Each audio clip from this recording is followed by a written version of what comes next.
اچھا، ہم جنرلی اس میں ہم ایگزیکٹو کی ڈیفینیشن کو ایکسپلور کریں گے کہ ایگزیکٹو سے کیا مراد ہے۔ ایگزیکٹو یہ جو ورڈ ہے یہ لیٹن سے نکلا ہے اور اس کا جو روٹ ورڈ ہے وہ ہے ایکسیکوی، اور اس کا مطلب یہ ہے ٹو کیری آؤٹ، یعنی کوئی بھی چیز کیری آؤٹ کرنا، اس کو پائے تکمیل تک پہنچانا۔ جو ماڈرن اس کی ڈیفینیشن ہے وہ ایک پاورفل پرسن ہے جو کہ رسپانسیبل ہے کہ چیزوں کو وہ اسموتھلی کیری آؤٹ کرے۔ اور ایک ایگزیکٹو جنرلی آپ ایک بزنس پوزیشن میں بھی، نان پروفٹ میں، پالیٹکس میں آپ ایگزیکٹو پوزیشن میں جا سکتے ہیں، اور اس لیول کا بندہ وہ ڈیسیجن میکنگ کر رہا ہوتا ہے اور اوور آل رسپانسیبل ہوتا ہے اپنی ٹیم کے لیے، اپنے آرگنائزیشن کے لیے۔ اچھا، پیٹر فرڈینینڈ ڈرکر جو آسٹرین امریکن ایک مینجمنٹ کنسلٹنٹ تھا، ایک ایجوکیٹر تھا اور ایک آتھر تھا۔ ڈرکر کی کتابوں نے جو ماڈرن بزنس کارپوریشن ہے اس کی فلسافیکل اور پریکٹیکل فاؤنڈیشنز رکھی۔ پیٹر ڈرکر ان چند لوگوں میں سے تھا کہ جس نے مینجمنٹ کو ایز اے ڈسٹنکٹ فنکشن کے طور پر انٹروڈیوس کرایا، اور مینیجر کی جو پوزیشن ہے اس کے ایک ڈسٹنکٹ رسپانسبلٹی کے طور پر اس کو بھی شو کرایا۔ ڈرکر کی کتابوں نے مینجمنٹ کی جو ڈیپ انڈرسٹینڈنگ تھی وہ ہمیں دکھائی، اور یہ سکھایا ہمیں کہ مینیجرز کیا چیلنجز اور ڈیفیکلٹیز فیس کرتا ہے، اور اس کے ساتھ ہمدردی دکھائی۔ ڈرکر ہمیں یہ کہتا ہے کہ جو ہمیں ریسیوڈ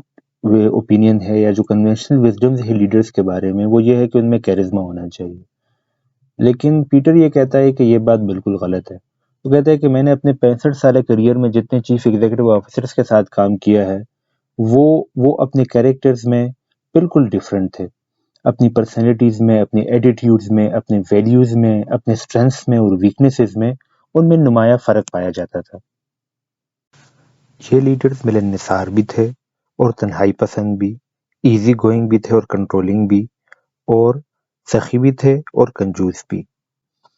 ڈرکر یہ کہتا ہے کہ آپ کو اس بات پہ بالکل پریشان نہیں ہونا چاہیے کہ آپ اس وجہ سے لیڈر نہیں بن سکتے کیونکہ آپ کے پاس کیرزما نہیں ہے، رائٹ ٹیلنٹ نہیں ہے، رائٹ پرسنالٹی نہیں ہے، رائٹ سکلز نہیں ہے۔ یہ کوئی چیز یہ معنی نہیں رکھتی لیڈر بننے میں۔ In fact leaders widely different personality traits جو ہیں وہ ایگزیبٹ کرتے ہیں، تو لہٰذا لیڈر کے لیے آپ کو کچھ اور سٹیپس لینے چاہیے۔ یہ چیزیں معنی نہیں رکھتی ایک اچھا لیڈر ہونے میں۔ ڈرکر یہ کہتا ہے کہ ماڈرن مینجمنٹ میں اکراس دا بورڈ، یعنی زندگی کے کسی بھی شعبے میں اگر آپ نے ایک اچھا، کامیاب اور افیکٹو لیڈر بننا ہے تو کچھ پریکٹسز آپ نے شو کرنی ہے، کچھ اپنے اصول فالو کرنے ہیں۔ 3 موٹے موٹے ایسے سٹیپس ہیں کہ جو ہر پروڈکٹیو یا افیکٹو لیڈر میں کامن پائے جاتے ہیں۔ سب سے پہلی چیز ایک افیکٹو لیڈر یہ کرتا ہے کہ وہ اپنی ٹیم میں یا سبارڈینیٹس میں یا آرگنائزیشن وائڈ جس کو وہ لیڈ کر رہا ہوتا ہے اس میں ایک کلچر کریٹ کرتا ہے۔ وہ کلچر یہ ہوتا ہے کہ ہر ایک بندہ آرگنائزیشن کا خود کو رسپانسیبل سمجھتا ہے آرگنائزیشن کی سکسیس کے لیے، اور اکاؤنٹیبل سمجھتا ہے اپنے ایکشنز کے لیے۔ اب جیسے کلچر بن جاتا ہے تو ود ان دس ببل وہ 2 سٹیپس فردر لیتا ہے، اور یہ دونوں سٹیپس ایک سائیکل کی طرح ہوتے ہیں۔ فرسٹ وہ نالج ایکوائر کرتا ہے کہ جو آرگنائزیشن کو سکسیسفل بنائے گی، وہ لوگوں سے یہ پوچھتا ہے۔ اچھا، دوسرا یہ چیز وہ یہ کرتا ہے کہ وہ جب وہ نالج حاصل کر لیتا ہے تو نالج ایک ایگزیکٹو کے لیے کوئی معنی نہیں رکھتا۔ جیسے کہ ہم نے سٹارٹ میں کہا کہ ایگزیکٹو کا لیٹن روٹ کا مطلب ٹو کیری آؤٹ ہے، اس نے ایکشن لینا ہے، تو اس نالج کی بیس پر اس نے فردر میننگ فل ایکشن لینا ہے۔ تو وہ یہ 2 سٹیپس ریپیٹ کرتا جاتا ہے۔ پہلا نالج ایکوائر کرتا ہے اور اس نالج کی بیس پر وہ افیکٹو سٹیپس لیتا ہے، پھر وہ سٹیپ سے جو ریزلٹ آتے ہیں اس سے فردر نالج آتا ہے، اور پھر اس کو دیکھتے ہوئے وہ فردر میننگ فل ایکشن لیتا ہے۔ تو یہ ایٹریٹو سٹیپس وہ لے رہا ہوتا ہے، لیکن overall across the organisation ایک کلچر کریٹ کرتا ہے رسپانسبلٹی کا اور اکاؤنٹیبلٹی کا۔ اچھا، اگر اس کو ہم سمرائز کریں تو ایک افیکٹو لیڈر سب سے پہلے ایک کلچر بناتا ہے رسپانسبلٹی کا اور اکاؤنٹیبلٹی کا، دوسرا وہ نالج ایکوائر کرتا ہے،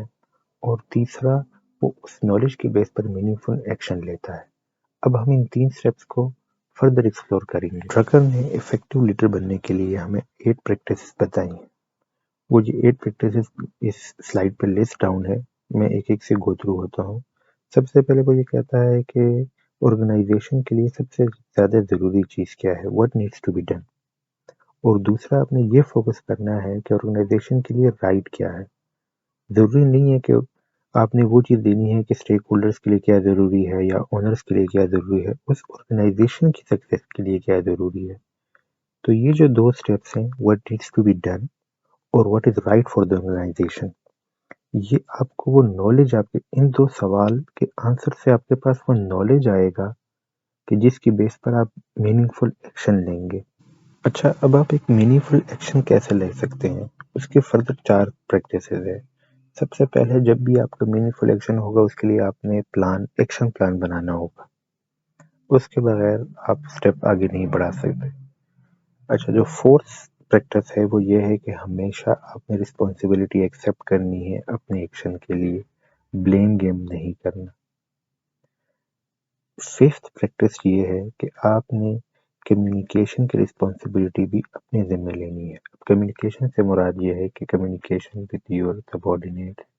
ود یور پیئرس اور ود یور سپیریئرس اور ود دا اسٹیک ہولڈرس، ان کا انپٹ، ان کو نالج یا جو آپ کے ڈیزائرڈ ریزلٹس ہیں وہ ڈسیمینیٹ کرنا، یہ ساری کی ساری کمیونیکیشن آپ کی رسپانسبلٹی ہے، اور افیکٹو مینیجر ہمیشہ یہ اسٹیپس لیتے ہیں۔ جو 6 اسٹیپ ہے وہ یہ ہے کہ آپ نے اپرچونٹی پہ فوکس کرنا ہے،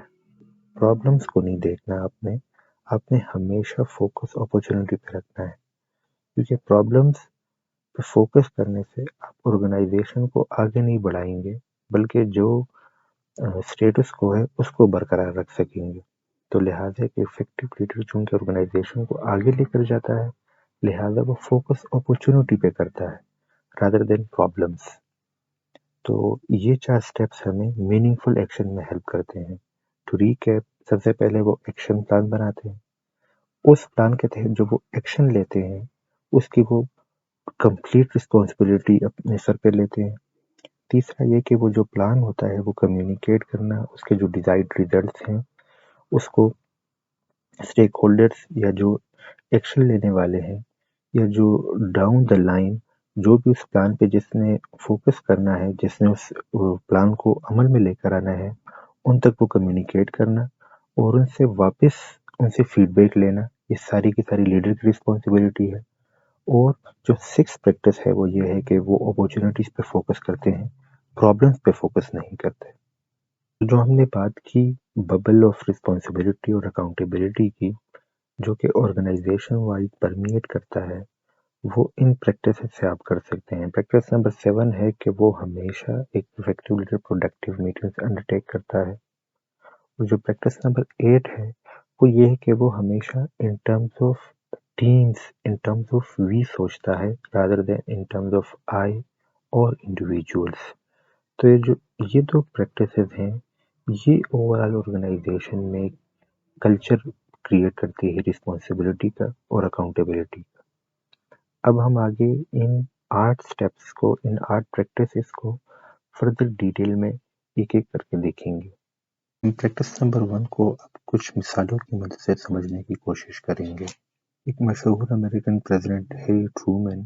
1945 میں، یعنی تقریباً دوسری جنگ عظیم کے ختم ہونے کے بعد یو ایس کا پریزیڈنٹ بنا۔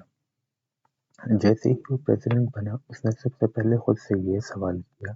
کہ what needs to be done۔ تو اس کو ریئلائز ہوا کہ سب سے پہلے اس نے فورن افیئرس کو ڈیل کرنا ہے، جو ان کی ایبسولوٹ پرائیورٹی ہے۔ اس نے اپنے دن کو ایسے آرگنائز کیا کہ سب سے پہلے وہ بریفنگ لیتا تھا فورن پالیسیز پر سیکرٹری سے،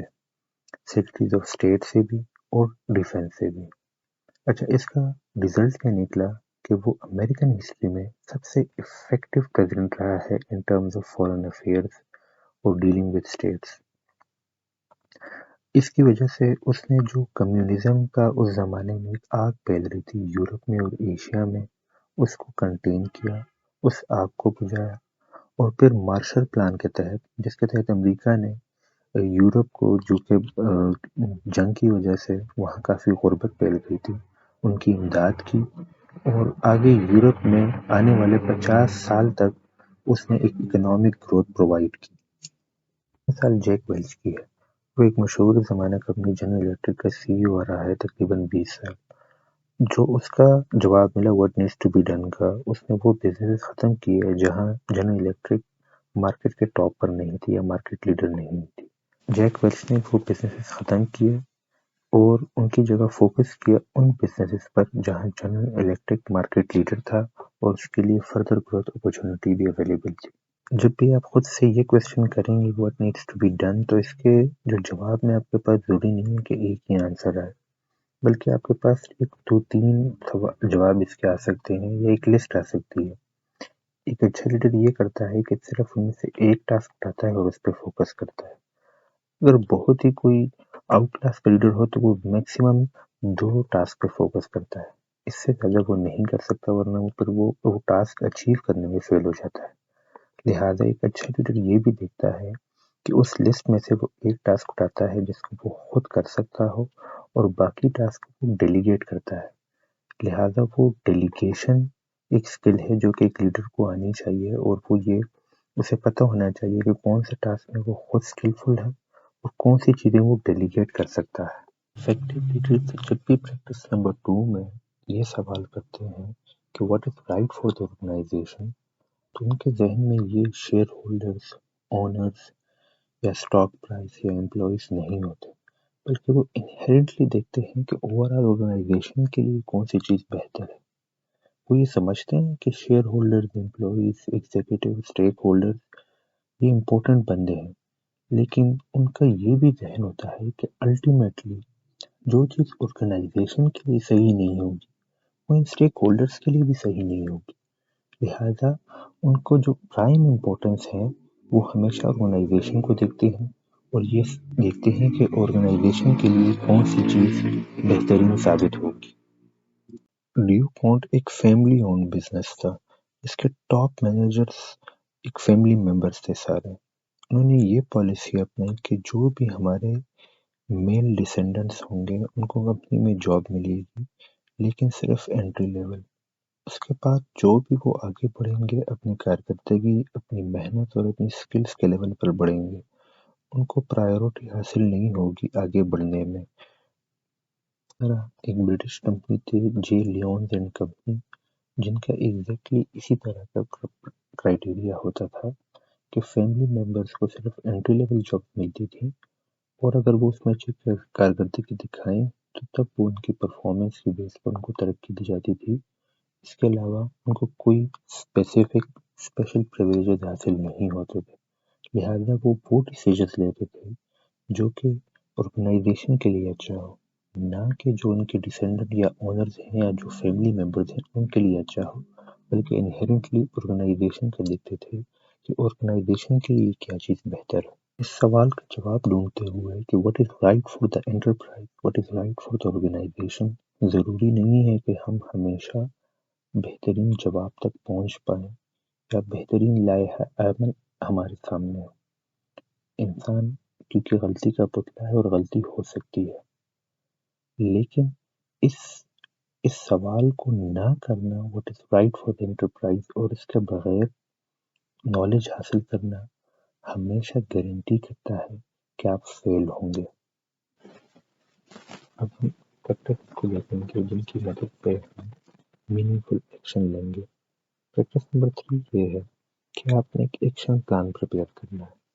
اس میں آپ نے دیکھنا ہے کہ جو میں ایکشن پلان لوں گا اس کے ڈیزائرڈ ریزلٹ کیا ہوں گے، ان ڈیزائرڈ ریزلٹ کی ڈیڈ لائن کیا ہوگی، آیا وہ 1 سال میں کمپلیٹ ہوں گے، 2 سال میں، 2.5 سال میں، اور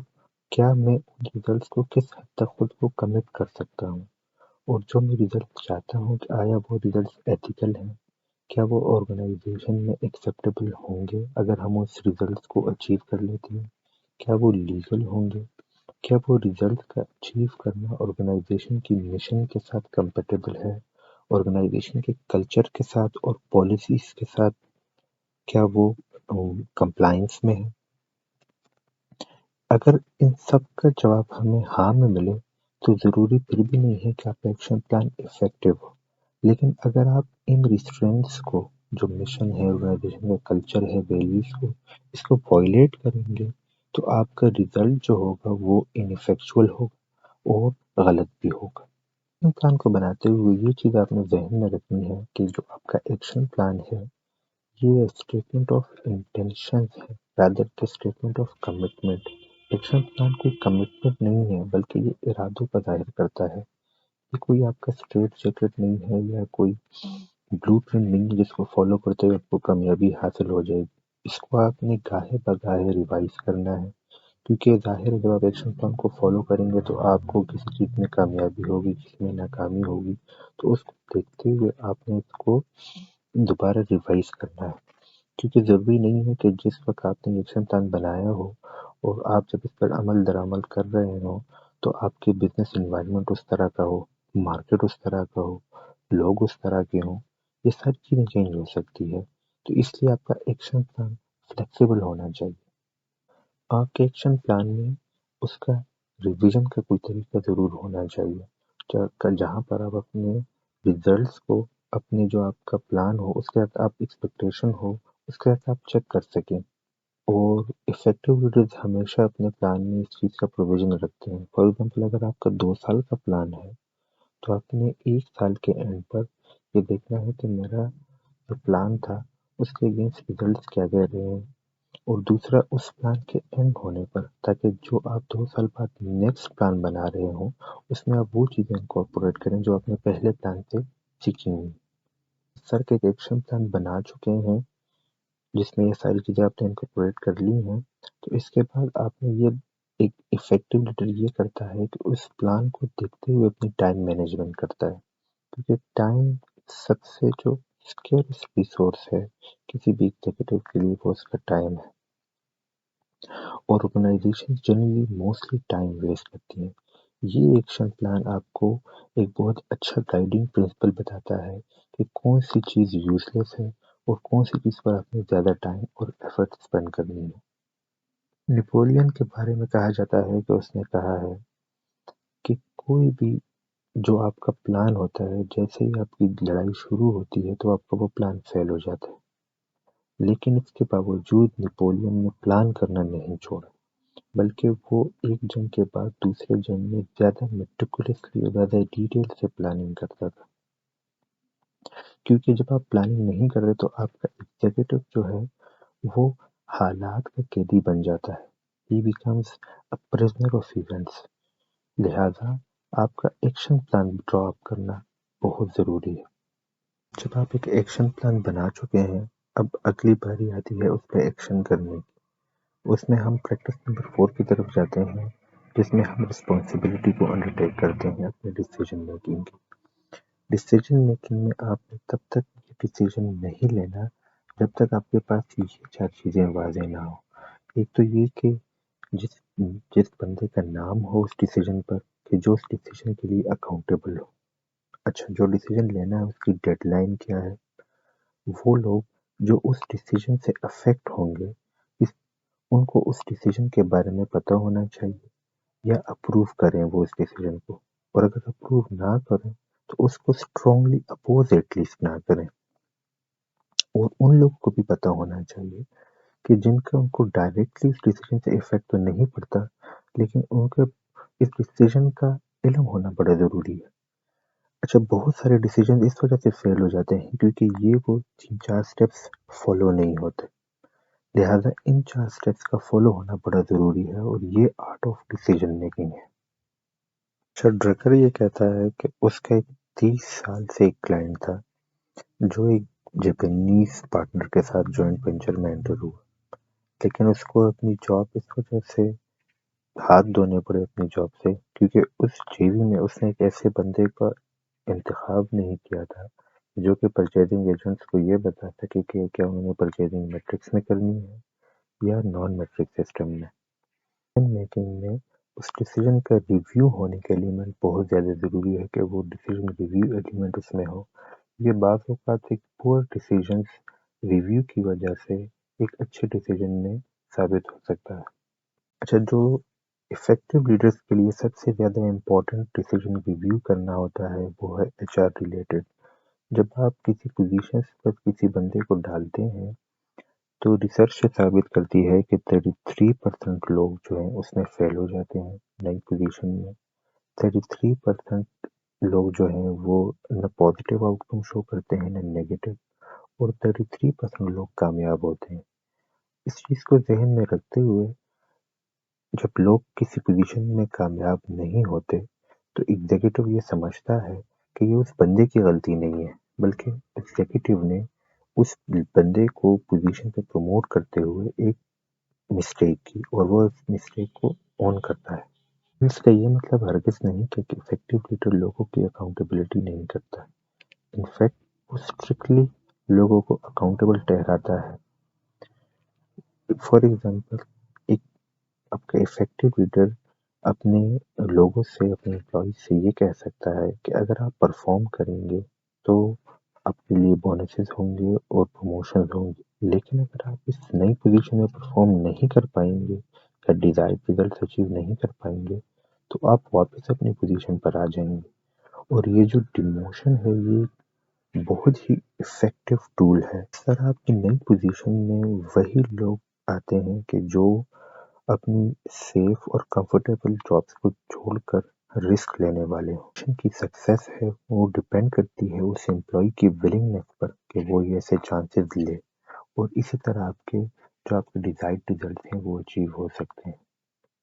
جو ایک سسٹمک ڈیسیژن ریویو سسٹم ہے وہ ایک بہت ہی پاورفل سیلف ڈیولپمنٹ ٹول بھی ہے، کیونکہ جب آپ ڈیسیژنس کو ریویو کر رہے ہوتے ہیں تو آپ کو اندازہ ہو رہا ہوتا ہے کون سی جگہ آپ کی اسٹرینتھ کی ہیں، کون سی آپ کی جگہ ویکنیسز کی ہیں، کون سی ایسے ایریاز ہیں کہ جہاں آپ کے ڈیسیژنس آپ کی نالج کو اور آپ کی اسکلس کو ریفلیکٹ کرتے ہیں، اور بہت سارے ایسے ڈیسیژن ریویو سسٹم آپ کو یہ